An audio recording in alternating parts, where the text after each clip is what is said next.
সম্মানিত দর্শকবৃন্দ, আপনারা দেখতে পাচ্ছেন যে এক প্রকার ঘাস, সেই ঘাস দিয়ে পানির মধ্যে একসাথে মিশানো হচ্ছে সেই ঘাসের রস।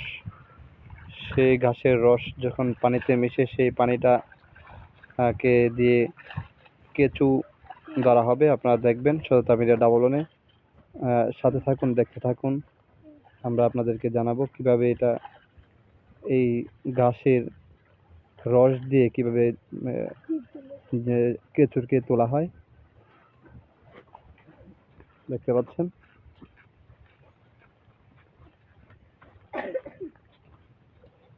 এখন রস দেওয়া শেষ, এখন পানিটাকে ছিটিয়ে দেওয়া হচ্ছে এই পাশে।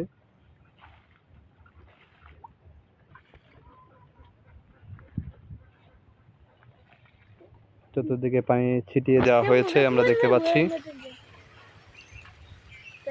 এখন আমরা কেঁচু দেখার অপেক্ষায়, কেঁচু ওঠে কিনা সেটা দেখার অপেক্ষায়। এই গাছের মধ্যে এক ধরনের হয়তো কোনো মেডিসিনের মতো আছে, যার কারণে হয়তো এই কেঁচুগুলো এই ঘ্রাণ না শুকতে না পেরে অবশেষে মাটির ভিতর থেকে বেরিয়ে আসতে বাধ্য হয়। আমরা দেখছি তবে ছোট ছোট কেঁচুগুলো উঠে আসছে, সেগুলোকে কিন্তু ছোট কেঁচুগুলোকে কিন্তু নেওয়া হবে না, কারণ এগুলো দিয়ে কুচেগুলো ধরা যায় না, যেই কারণে ছোট কেঁচুগুলো নেওয়া হয় না। এখানে বড় বড় কেঁচুগুলোকেই নেওয়া হয়।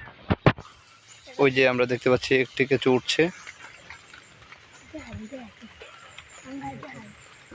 পুরোটা মাটি থেকে বের হওয়ার পরেই তোলা হয়, কারণ না হলে ছেড়ে যাবে, সেই জন্য পুরোটাই। এখন এই কেঁচুটাকে দেখতে পাচ্ছি যে তিনি নিয়ে নিচ্ছেন হাতে।